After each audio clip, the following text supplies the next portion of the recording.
last question, Tariq, is you mentioned this idea of a medical food truck model, and I thought it sounded interesting just even on the face of it.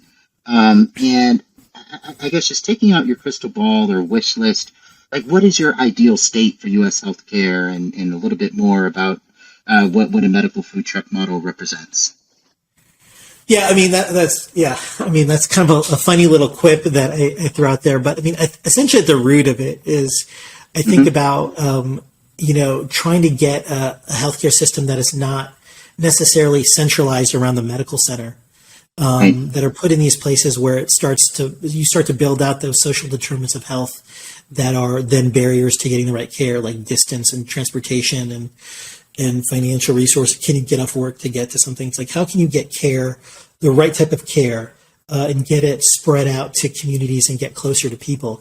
I think part of that is virtual, right? And you see, you can do things if you take care to make sure we're getting the right. Do we have to subsidize smart devices or little like Wi-Fi, devices out to people that are in communities that don't have them, right?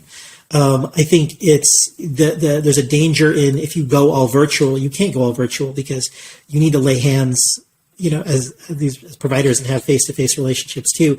So like the virtual care system is part of your ecosystem that augments the care that you deliver when you lay hands on people, right?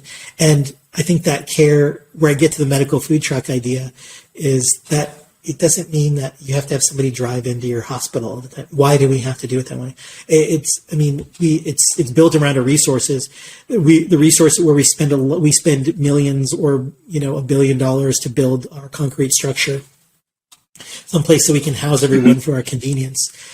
We put a lot of costs into overhead, but what if we made those smaller footprints and we decentralized our work and we got out to the community? Right.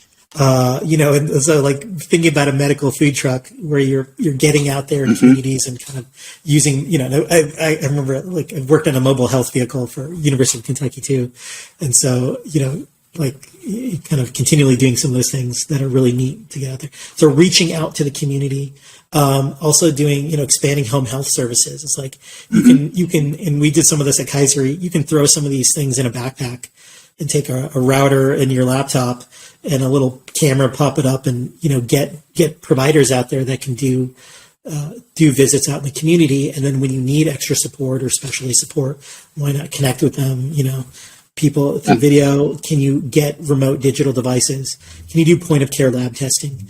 Can you do point of care ultrasound that is in your kit? Can you basically have like a medical Uber service that gets around and gets providers connected to people.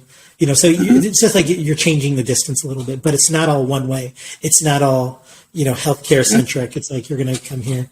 That may be that, and it has to really build on a philosophy of population health management. So you're thinking out there, it's like your visit is going to be to the home and you're visiting the family. You're not visiting one person. You're going to see like, what are all the impediments to healthcare that's within the system and within a family, right? Instead of just like, the husband or the kid comes in for the medical visit and then you try to do everything. But if you get out there and see what are the conditions they're really living in, what are really the barriers to delivering healthcare, making everything really patient centric and family centric. I think that is a really nice ideal of like something that we can get to. It doesn't have to be, people worry about like, what about payer systems and is that socialism and all these like silly things. It's like, no, you can have like a population. Kaiser's very profitable. Or Intermountain Health is like very much capitalistic, but taking a different viewpoint on like, kind of like Scandinavian countries about how they deliver their healthcare models. So you don't have to like conflate like the way you deliver your healthcare with your philosophies on economics, and what that means, or if that's political or not, right? You can just build out things that are different, but it also means that your payers have to recognize a different world. And I think I think that's really interesting. So it's kind of a fun. Thank you for asking that question, because it's a fun theoretical conversation to have. And I remember before leaving Kaiser Permanente, I kind of threw out the concept of like, what if we had virtual care children's hospitals? Because it's hard to build a children's hospital, and then we took care of like almost 1 million children, but where do you put one hospital? And if you put it one place, now do you make everyone have to drive to it? But what if you decentralize it? I think those ideas like that are really interesting, and it is possible, extremely difficult, but it could be possible to build those things.